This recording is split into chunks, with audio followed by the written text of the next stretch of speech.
Estamos iniciando mais uma live sobre a nossa série O que você e o Hércules têm em comum. E hoje nós vamos para o segundo episódio dessa série. Nós vamos falar hoje sobre a Hidra de Lerna. Você já ouviu falar dessa Hidra?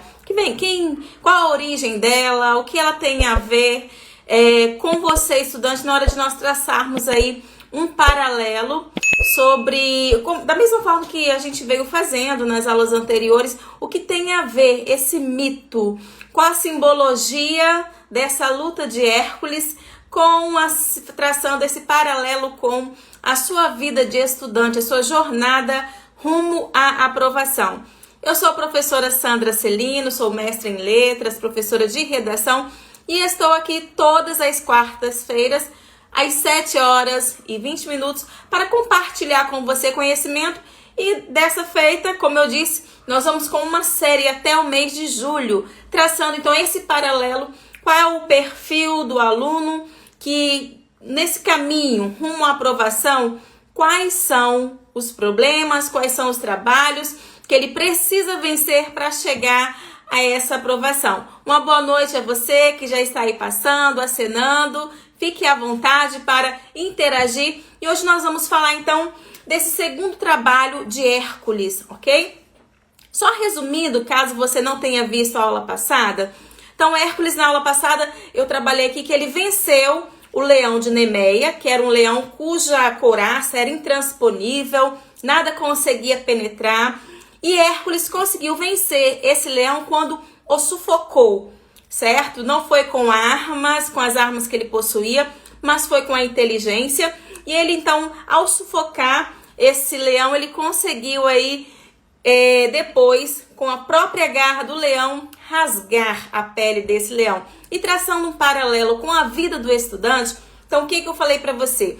Que há certos problemas, por exemplo, como a arrogância, como o domínio próprio, que depende somente de você.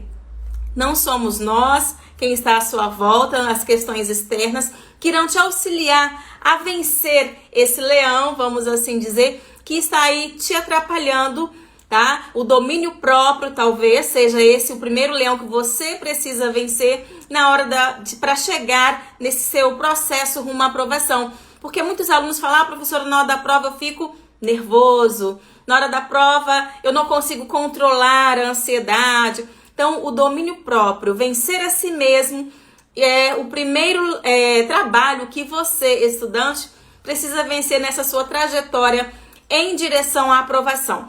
E qual é o segundo trabalho? Hoje eu vou falar para vocês da Hidra de Lerna. Então, quem é esse bicho, né, esse monstro que o primo de Hércules, o rei, pediu que ele fosse aí, no caso, vencer este leão?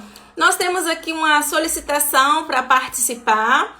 É isso mesmo. Se for, coloca um simzinho, que às vezes a gente acaba apertando aí sem querer algum botão. Mas se for isso mesmo, coloca um ok, que aí eu vou te convidar para falar aqui na nossa live, certo?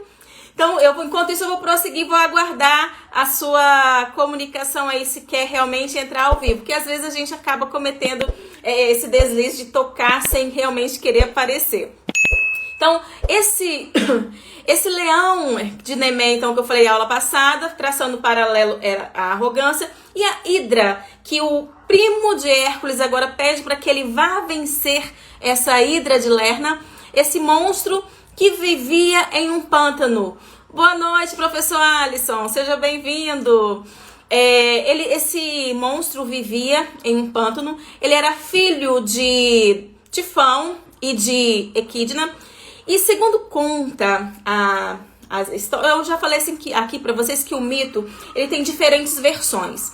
E segundo uma das versões, conta que onde morava esse animal, o cheiro dele, né? Ele emitia e também até o seu hálito. O hálito desse monstro era capaz de matar as pessoas. E com ao aspirar, ao cheirar o hálito desse animal, as pessoas morriam e ele se alimentava dessas vítimas. Imagine só. E a Hidra de Lerna, conforme eu coloquei aí, tá bom, pode deixar, Folhares. conforme eu coloquei, a Hidra de Lerna, se você percebeu no post que eu fiz, ele é um animal, segundo consta, com corpo de dragão e tinha várias cabeças. Umas versões falam 7, outras versões falam 9, certo? E o que acontece? Eu até fiz um post colocando assim: por que você, aluno, precisa vencer o bicho de 7 cabeças que está aí no seu caminho em direção à aprovação?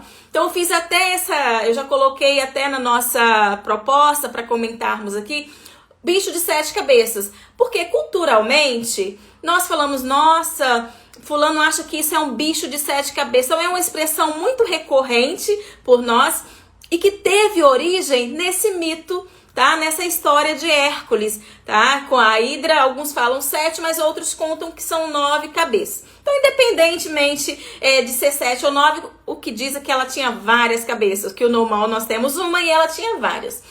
E segundo conta a história, como eu já falei aqui, né, antes, para explicar essa questão do mito, como que surgiu aí o mito? O mito é uma tentativa, tá, de nós explicarmos as coisas que acontecem. E segundo os mitólogos, eles dizem que o mito é o ancestral da ciência, tá? Essa necessidade de explicar, de encontrar uma razão para as coisas que existem, tanto na esfera religiosa, da filosofia, tá? Em diferentes áreas. E o que esse mito, então, da Hidra tem a ver? Qual a explicação que nós vamos encontrar para o nosso dia a dia nessa história, nesse trabalho que o Hércules precisava vencer em sua trajetória? Então nós vamos encontrar, dizendo que a Hidra, ela vivia num pântano, como eu já falei, águas profundas, tá? Um ambiente muito fétido. Então qual a simbologia que teremos com essa questão do ambiente, de viver num lugar obscuro, de estar ali submersa, tá? Que para conseguir encontrá-la, o que o Hércules fez? Diz a lenda, diz a história, né? Que o Hércules, ele precisou pegar já que ele carregava uma clava, flechas, ele precisou lançar flechas flamejantes em direção ao pântano, a fim de que o animal viesse à tona. Porque olhando, imagine uma cena de um filme de terror, aquele pântano sinistro, águas calmas, aquelas fumacinhas saindo, um odor horripilante, porque segundo a história, o odor era capaz de matar as pessoas que se aproximavam. E imagine a cena, então o Hércules ali à espreita, ele um herói, um guerreiro, esperando que o animal aparecesse e nada. Então, para que ele viesse à tona, Hércules então pega a sua flecha e lança. E em uma das versões que eu estive lendo, conta que o monstro apareceu assim, do nada, na hora que ele nem estava imaginando, e já começou os ataques, uma cabeça mordia de um lado, outra cabeça do outro. Imagine a cena, bem horripilante. E acontece que Hércules, com a sua espada, ele começou a cortar as cabeças, tá? Da Hidra. Mas um fato importante, relevante, que Hércules também já havia sido avisado sobre isso, é que sempre que ele cortasse uma cabeça, ela tinha o poder de se regenerar. Então, onde ele cortava uma, surgiam duas. Já imaginou a situação? Ele cortou 4, agora ele já tinha 8 cabeças para dar conta. E se ela tinha 9, olha que situação. É aterrorizante. E quantas vezes nós nos deparamos diante de uma situação que para nós, a gente fala, gente, eu não sei por onde começar. Eu não sei como resolver isso. Nossa, que para mim é um bicho de 7 cabeças, tá complicado demais. Então, quando a gente tem essa sensação de não saber nem que atitude tomar, a gente geralmente usa essa expressão. Isso aqui parece um bicho de 7 cabeças, por onde começar? Como vencer aos poucos essa situação? E aí, o que o Hércules faz? Ele sabe, então, que uma dessas cabeças, ela é imortal. Ele já havia sido avisado sobre isso. Ela tinha várias. Quando ele cortava, elas se regeneravam. Mas havia uma que era imortal. E algo importante para destacar nessa história e que não é à toa o fato de Hércules ter contado com um ajudante, certo? Então, há situações que você não irá enfrentar sozinho. E mesmo sendo um semideus, um herói, Hércules contou com a ajuda de seu sobrinho Iolau, que segundo a história ele também tinha aí alguns atributos, né, divinos e tal. E Hércules, então, com a ajuda desse seu sobrinho, o que ele percebeu? Que se eles cortassem a cabeça e cauterizassem, colocasse fogo naquela parte onde ele havia cortado, não nasceria outra cabeça. Então eles cicatrizavam aquele lugar. E foi assim que ele conseguiu, vamos pegar na versão de que tinha 9, que ele conseguiu exterminar 9 cabeças do animal, ficando somente aquela que era imortal. E além desse aspecto da imortalidade também, o sangue desse animal, ele era venenoso. Segundo consta, se caísse em um local, a pessoa agonizava até a morte. E os detalhes dessa luta sangrenta a gente não tem. Mas o fato é que Hércules, ao perceber aquela que só restava então a cabeça imortal, ele consegue cortá-la, certo? Vencendo esse animal, mas para que essa cabeça não se regenerasse, ele a afastou então do corpo do monstro e a enterrou colocando uma pedra sobre essa cabeça. E diz a história que ele manteve constante vigilância, tá? No local onde ele havia colocado a cabeça dessa hidra, tá? Para que ela não tivesse possibilidade de sair e de se regenerar. E assim, diz a história, que o Hércules, ele vence a hidra com a ajuda do seu sobrinho Iolau. Ele enterra, então, a cabeça que era imortal. Ele pega a sua flecha, né? Sua flecha e embebeda, ele passa no sangue, envenena as suas lanças com o sangue desse animal, o que acaba se tornando mais uma arma de guerra para o Hércules. E assim ele acaba vencendo a hidra de Lerna, certo? E o interessante é que do primeiro episódio que nós observamos, quando ele vence o leão de Nemeia, o couro daquele animal serve o quê? De proteção para ele. Ele faz o manto, certo? Então, o fruto da vitória dele. Agora ele conquista essa capacidade de ser impenetrável. Qualquer flecha, qualquer espada que passasse não iria atingi-lo. E agora, desse segundo trabalho, ele sai com o quê? Com uma arma poderosa, o sangue desse animal. Então, ele sai com o sangue desse animal, ele embebeda, né, suas flechas, se tornando para ele uma arma de guerra. Aí a Leire tá aqui, tem uma conexão, uma expressão muito usada também. Vamos colocar uma pedra nessa história. Isso, ó, é muito bem lembrado, Leire. Quando fala assim, ó, vamos colocar uma pedra sobre isso aqui, significa que é um problema muito grande que precisa ser enterrado. Vamos colocar uma pedra e não se fala mais nisso. Mas o problema, embora você coloque essa pedra, o problema ele vai existir, não é verdade? Você sabe que ele estará ali, porém você não vai tocá-lo novamente, você vai deixá-lo ali e ter cuidado para não tirar essa pedra para que ele não venha à tona novamente. Muito bem lembrado, Leire. Então, assim é essa história do Hércules. Mas eu quero trazer aqui uma outra versão que eu li, que eu acabo lendo várias, eu acho todas interessantes. Isso mostra a questão da subjetividade de quem reproduz essas histórias mitológicas. Então tem uma história que fala que antes de ir para essa empreitada, para realizar esse trabalho, Hércules, ele vai conversar com o seu mestre, ele vai ao oráculo saber como que ele deveria agir e tal. E aí tem uma fala que eu até anotei, fiz um post também durante a semana sobre essa fala, que ele diz assim, eu vou ler para você que eu não decorei não.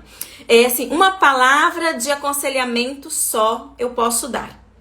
Nós nos elevamos nos ajoelhando. Conquistamos nos rendendo. Ganhamos dando. Vai, ó filho de Deus e filho do homem, e conquista. Então essa foi a fala do sábio, do mestre, do oráculo, para que Hércules seguisse essa trajetória. E nessa versão conta que Hércules só foi conseguir cortar todas as cabeças ali, cauterizá-las, porque ele usou a inteligência, tá? Ele não usou da força, ele fez uso da força, mas não foi ela que sobressaiu. Ele pegou o animal, ele previu que ele precisava se ajoelhar no pântano. Olha só que situação interessante. Ele lembrou da fala do mestre, que fala que nós nos elevamos quando nos ajoelhamos. Então ele se ajoelha no pântano, tem contato com aquele ambiente fétido, ruim, e consegue tirar a hidra daquele lugar e a coloca para cima. E ao estar no alto, os raios solares, a luz, a encontra. E o fato de ela sempre estar na escuridão a alimentava, ela tinha forças na escuridão. E quando chega os raios solares, ela enfraquece. Então, segundo essa versão, um dos motivos que levou Hércules a conseguir cortar as cabeças e ter tempo de cauterizá-las foi porque esse monstro ele se tornou fraco mediante o contato com a luz, e Hércules, juntamente com o Nicolau, Iolau, o seu sobrinho, conseguiu então exterminar as outras cabeças, ficando somente uma que ele conseguiu decepá-la e enterrá-la. Então, uma versão que eu achei muito interessante, que muitas vezes também a questão do ajoelhar simboliza o quê? Você, a humildade, você reconhecer que tem que descer um pouco para conseguir se elevar. E eu falei aqui na aula passada que muitos estudantes, querendo ou não, às vezes são arrogantes, são presunçosos, acham que já sabe o que precisa, não tem paciência de ouvir outras pessoas que já estão no caminho há mais tempo. E no caso de Hércules, ele precisou encostar naquele lamaçal, naquele pântano fétido, para conseguir ter a elevação, ter o contato com a luz, com o alto que enfraqueceu, no caso, a hidra. Então, algo para a gente ficar atento a essa simbologia, que pode ser também o ajoelhar-se para aqueles que são cristãos ou para aqueles que creem em um ser superior, pode simbolizar, independentemente da sua crença, o que é um contato com o divino, um contato com forças superiores, com quem criou o universo, como você queira chamar. E no caso, então, trazendo essa história, já que o objetivo aqui dessas lives é traçar esse paralelo, o que você, estudante, tem a ver, o que você e Hércules têm em comum? Então, na sua trajetória de estudante, na sua caminhada rumo à aprovação, qual é o bicho de 7 cabeças que, se você identificá-lo, se você lutar corretamente contra ele, isso vai te levar à aprovação? Porque, como nós sabemos, são 12 trabalhos. Então, esse é apenas um dos que irão te levar à aprovação. Antes de responder essa pergunta, eu só quero aqui, como eu disse que a expressão bicho de 7 cabeças tem origem nessa história de Hércules, na aula passada, a expressão do mata-leão, desse golpe mata-leão, também tem a origem nesse mito do Hércules, porque ele só conseguiu vencê-lo quando ele sufocou o animal. E eu, lendo sobre isso, passando aqui as notícias, eu identifiquei uma matéria, isso aconteceu semana passada, eu achei assim interessante para compartilhar, não sei se você acompanhou isso na mídia. Então, isso foi em BH, eu li até na Isto É. Um policial, ele abordou uma moça que havia estacionado o veículo num local proibido. Então, ele pediu que essa mulher tirasse, tá? Que essa mulher tirasse o carro daquele ambiente, daquele local. E essa mulher começou a fazer o quê? A esbravejar, a desacatá-lo, falar palavrões, ao que o policial, na sua autoridade, que ele estava em seu trabalho, ele dá voz de prisão a essa menina. E o que ela faz? Ela vem pra cima dele com golpes, olha só, ela estava errada e ela vem pra cima do policial com golpes, o marido dela vem ajudá-la e, segundo a narrativa, segundo a reportagem, o marido dela deu golpes de mata-leão no policial, vindo a deixá-lo desacordado. Ele desmaiou, o policial desmaiou com os golpes do mata-leão. E na história do Hércules, ele sufocou, né, o animal que veio a falecer podendo arrancar a cabeça. Então, olha só, até hoje, então, nós temos essa questão do sufocar. Quando eu estava lendo essa matéria, eu lembrei, lógico, fiz associação com a história aí do Hércules, porém, também muito triste, é uma narrativa muito chocante, eu achei, porque a pessoa estava errada, né? Então, ela veio a agir de uma forma inadequada com alguém que estava no seu trabalho, na sua posição e querendo cobrar, né, dessa moça que ela agisse corretamente. E segundo a matéria, se você quiser saber, depois você vai ler, aí vieram até mais pessoas da família dessa moça contra o policial, precisou vir outros policiais para salvá-lo, tá? Então foi uma situação constrangedora, mas o golpe de mata-leão foi o que me chamou a atenção, porque estava no título da matéria, tá? Então, casal dá golpes de mata-leão em policial em BH. Então, olha que interessante. Estão fazendo essa referência aí à história. Então, da mesma forma que eu usei para nossa aula de hoje, bicho de 7 cabeças, que está relacionada à história da Hidra de Lerna. Então, trazendo aqui para nós, voltando então agora para responder a pergunta. Então, qual é o bicho de 7 cabeças que se interpõe, que está no caminho do estudante, na sua trajetória à aprovação? Então, eu sei que existem vários, tá? Existem vários probleminhas que se interpõem aí nessa caminhada. E só que eu trouxe um que considero assim muito relevante. E é um problema que eu também, Sandra, no meu dia a dia, preciso lutar contra. Mas que o nosso estudante, se ele não vencer isso, ele não vai conseguir chegar à aprovação. Então, qual seria esse bicho de 7 cabeças? Então, o bicho de 7 cabeças que está na sua caminhada rumo à aprovação, estudante, é a procrastinação. Então, se você consegue identificar e como tratar, como resolver, como deixar de ser procrastinador, você vai conseguir caminhar, passar as outras etapas, chegar ao próximo nível, vencer o próximo trabalho, para que você vá cada dia ficando mais perto da aprovação. É claro que há outras simbologias aqui. Então, o mito não tem apenas uma forma de interpretar. Então, esse mito da Hidra de Lerna, segundo a psicologia, ele se refere ao quê? É uma ilustração das dificuldades que no dia a dia vão se aumentando, mas acima de tudo é o quê? É aquela dificuldade que vem do nosso mais íntimo, das nossas cavernas mais escuras, vamos usar assim essa metáfora, daquela parte do nosso eu que muitas vezes nós queremos sufocar e às vezes não conseguimos e isso vem à tona.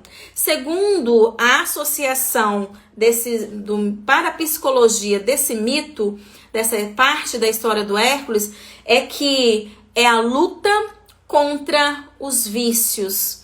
É a luta contra aquilo que há de mais ruim no ser humano. Por isso que o leão, no primeiro trabalho, era um. Mas a Hidra possui várias cabeças, porque vício, o ser humano ele não tem apenas um vício.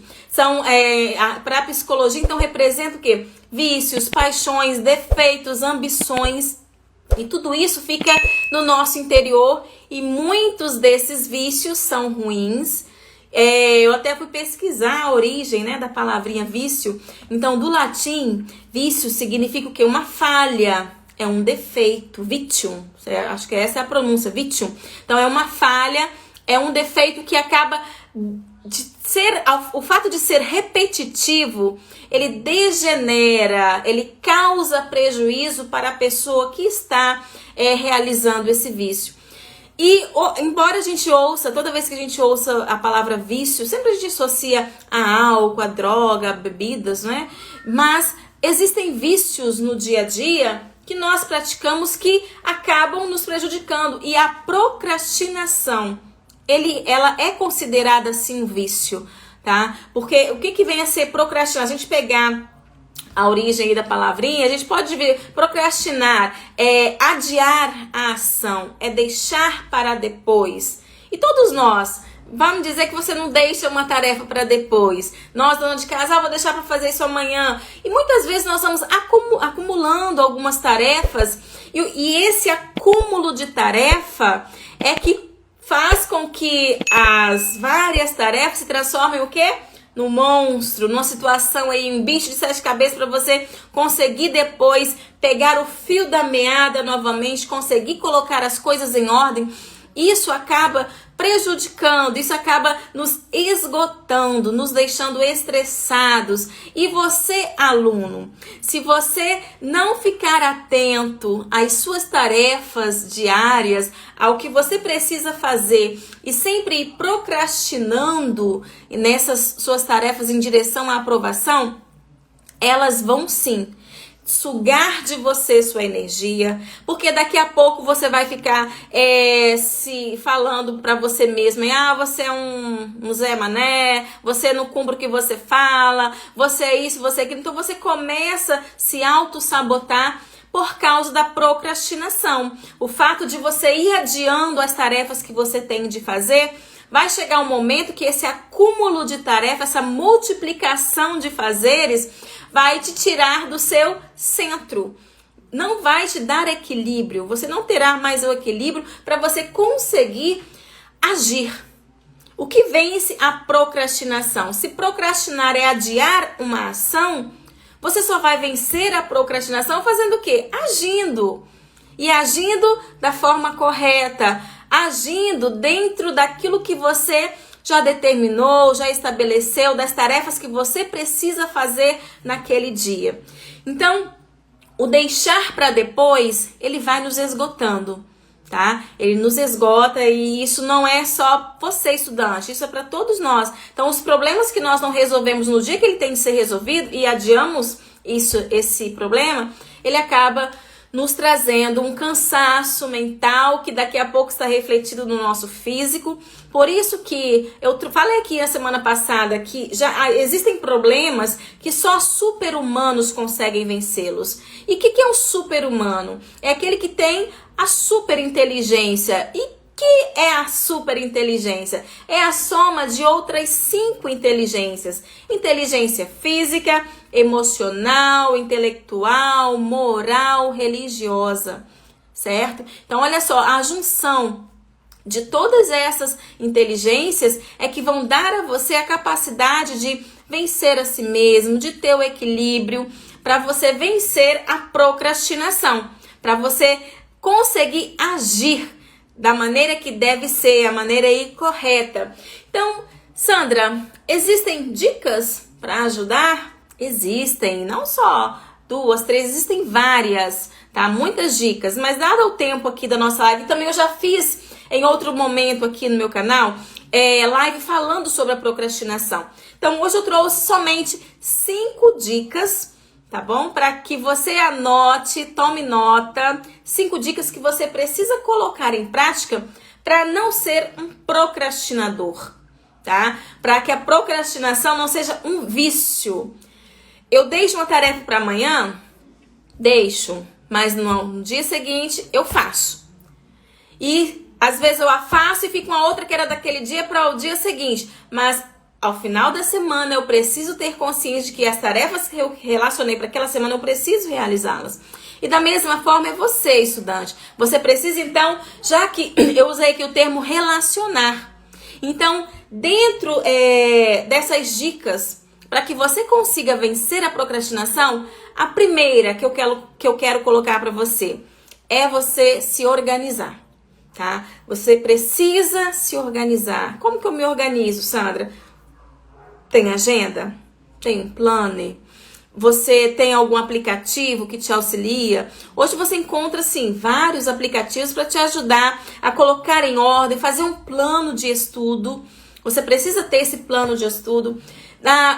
Quando você tem esse planejamento, essa organização, você coloca isso, você acaba tendo uma rotina. Então, olha só, eu vou falar os 5, depois eu comento cada um para você. Então, organização, rotina, método. Você precisa de ter um mentor e você precisa de colocar em prática a inteligência espiritual. Por quê, Sandra?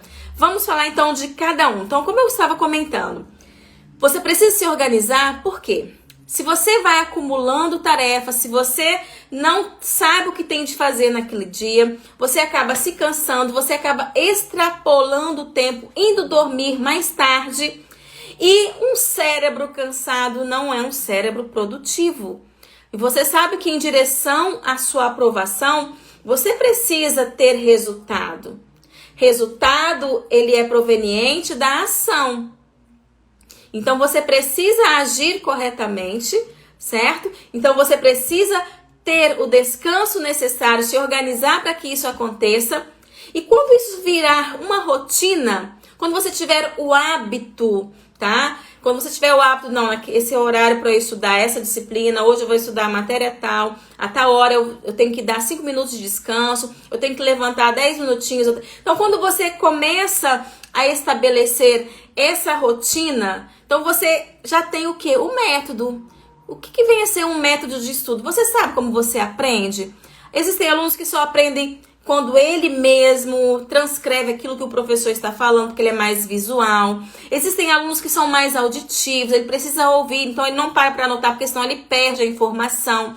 Então você precisa se conhecer, você precisa saber como você aprende.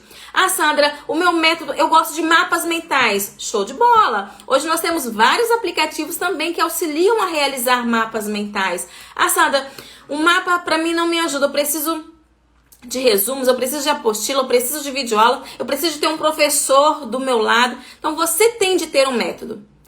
Sandra, tá, eu já tenho tudo isso, mas mesmo assim eu ainda procrastino. Mesmo assim eu ainda tenho dificuldade. Então o próximo passo é que procure um mentor. Procure alguém que já trilhou esse passo, alguém que com certeza também deve ter passado por essa situação que você está passando, da procrastinação. Como que venceu isso? Então, um mentor é aquele que, por meio da experiência, ele vai te guiar. Ele vai te orientar em direção a essa aprovação.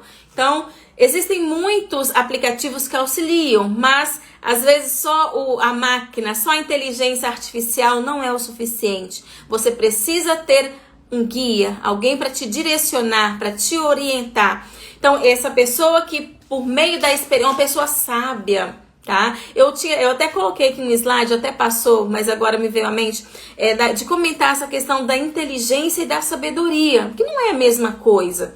Você pode ser inteligente, eu gosto muito de pegar o exemplo do palestrante também, o Thiago Brunet, que ele fala o seguinte, que a sabedoria, ela não deixa você cair em problemas, tá? Agora, o inteligente, ele pode não ser sábio, mas ele vai conseguir sair do problema. Então, ele tem mecanismos, ele consegue usar a inteligência para sair de uma adversidade. Agora, aquele que é sábio, ele acaba nem entrando, tá? Então, a sabedoria te livra de muitos problemas, tá? Você precisa ter... E como que você adquire a sabedoria? Então, você precisa saber, conhecer, sabedoria, conhecimento colocado em prática. Eu acho muito legal a analogia que o professor Gilberto Augusto, eu considero um dos meus mentores, fiz uma imersão com ele recentemente. Então ele coloca o seguinte, que no caminho da aprovação, pense você estudante, que você precisa saber, fazer e ter. Então são esses 3 verbos. Mas nesse caminho, entre o saber e o ter, existe uma ponte. Agora imagine, visualize essa ponte, em cima dessa ponte uma bomba. Então, segundo ele, essa bomba é a procrastinação. Ela vai te impedir de chegar aonde você quer. Trazendo para a nossa aula de hoje, imagine que em cima dessa ponte está um bicho de 7 cabeças. Imagine que está ali a procrastinação, que se você não conseguir dominá-la, vencê-la, você vai sempre postergar as suas atividades. Isso vai te deixar mal, estressado, e isso não vai permitir que você chegue a quê? A ter o quê? A aprovação. Com essa aprovação vem o quê? Vem você vai ter a faculdade que você quer, depois você vai ser um profissional, você vai ser bem remunerado por isso, você vai conseguir dar até condições melhores de vida para sua família. Uma coisa que eu acho muito legal, que o professor também fala, é que você tem de agir também como se você fosse a salvação da sua família. Que muitos alunos, os pais não estudaram, os pais não têm faculdade, então se você imagina que você é a salvação da sua família, você vai galgar graus mais altos do que os seus familiares. Então você não pode deixar que a procrastinação, que o adiar a ação venha impedir você de conquistar a aprovação no curso que você quer. Então eu quero te deixar então como dica, você se organizar, você ter uma rotina de estudo, você conseguir ter um método, você entender como você aprende, ter um método para te auxiliar nessa trajetória, um mentor para você acompanhar, para você modelar, para ter contato com essa pessoa. E, por último, eu quero deixar como dica a inteligência espiritual. Se você prestou atenção na história, a parte em que o mestre fala para o Hércules, olha, é ajoelhando que nos elevamos. Então, se você colocar como meta na sua vida espiritual, na sua trajetória, você ter a inteligência espiritual, e ser inteligente espiritual não é questão de religiosidade, não é questão de você frequentar uma comunidade religiosa, é você manter contato com o divino, com o ser superior. E eu estava pesquisando essa questão da inteligência espiritual. Estudiosos afirmam, olha só, estudiosos, por meio de pesquisa, eles dizem que no nosso cérebro há uma área denominada ponto de Deus. Olha que bacana isso. Então nós já fomos criados, já tendo em nós essa necessidade de ter o contato com o ser superior. E segundo a matéria, eu até anotei aqui para ler, diz que esse ponto de Deus é responsável pelas experiências espirituais e pela busca de significado e de valores na vida. Então não é uma questão de você ser religioso, é questão de ter propósito, de ter valor na sua trajetória, é de você não se auto-sabotar. E nessa mesma matéria eu achei até legal, muito legal, e eu trouxe aqui para falar para vocês. Coloca assim, quais as características, o que você deve fazer para desenvolver essa inteligência espiritual? É você assumir a responsabilidade pelos seus atos, tá? Você identificou que você está procrastinando? Então vamos lá. Vista a carapuça? Não, o problema está aqui, é em mim. Eu preciso vencer isso. Eu já tenho muitas apostilas, eu já pago um curso, eu já tenho um curso de redação, eu já tenho resumos excelentes, eu já tenho isso e aquilo. E agora, o que falta então? É você não procrastinar, é você não ficar colocando a culpa nos outros. Então tome responsabilidade para si. E você vai conseguir atingir essa inteligência espiritual, um outro aspecto que coloca, é você precisa mudar o seu pensamento e comportamentos sabotadores. Então, um dos comportamentos sabotadores é a preguiça. Dos pensamentos sabotadores está relacionado à preocupação. É você se preocupar demais com o amanhã. É você também ser perfeccionista. É você também ser presunçoso. Então, olha só, tudo questão de você desenvolver inteligência emocional, intelectual. E tudo isso vai convergir também nessa inteligência espiritual. É você saber como reagir em diferentes situações, é você construir atitudes éticas, tá? E condizentes com valores, com princípios, tá? Então tudo isso vai te ajudar a alcançar essa inteligência espiritual. E como que alguém vai perceber que você é uma pessoa inteligente espiritualmente? Quando você tem equilíbrio, quando você é uma pessoa que sabe ter compaixão com o próximo. Como que eu vou ter compaixão com o próximo? Auxiliando, tudo bem, mas também quando você está na sua trajetória em direção à aprovação, você vê um colega que está ainda para trás, você vai lá, não, vem aqui, vamos comigo. Olha, eu aprendi esse conteúdo, eu estou vendo que você está com dificuldade, deixa eu te ensinar isso. E quando você ensina, quando você reparte, compartilha o conhecimento, você está fixando, você está aprendendo mais.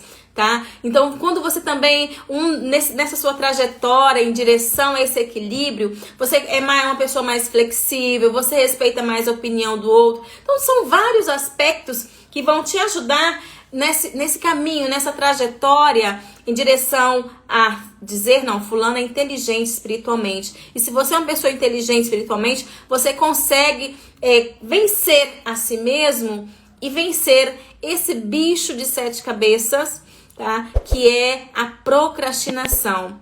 E da mesma forma que na história do Hércules, ele precisou enterrar, colocar uma pedra, mas ficar vigilante, você também precisa ficar atento. Porque você pode começar com todo o gás, você pode fazer um planejamento, ter uma rotina, conseguir um mentor e tal. E tá acontecendo, mas a procrastinação ela vai estar ali, enterrada, e a qualquer momento, se essa pedra se remover, ela volta. E tome cuidado, porque ela volta com muito mais força. E você depois vai ficar se lastimando, vai ficar aí se autodepreciando, colocando adjetivos que não convém e deixando de atingir o seu objetivo, que é a aprovação no curso que você deseja. Certinho? Então, esse é o nosso tema da nossa live de hoje. Então, o bicho de 7 cabeças. Vencendo a procrastinação, você vai ter forças para fazer o que tem de ser feito. Então, saber fazer e o ter. Então, você primeiro sabe, depois você coloca em prática para você conquistar aquilo que você deseja. Então, essa é a nossa mensagem de hoje. Se tem algum comentário, se tem alguma perguntinha, faça, por favor. Se não tiver, então eu agradeço você que assistiu comigo até agora e você que está assistindo essa gravação. Então não deixe que a procrastinação impeça você de alcançar o seu objetivo, que é a aprovação. Um forte abraço e até a nossa próxima aula, que eu vou falar para você o terceiro trabalho de Hércules, que é vencer o javali de Erimanto. O que esse javali tem a ver? Qual vai ser o aprendizado que nós vamos ter com essa história? Então aguardo você na próxima semana para aprender aqui com mais um trabalho de Hércules. Um forte abraço.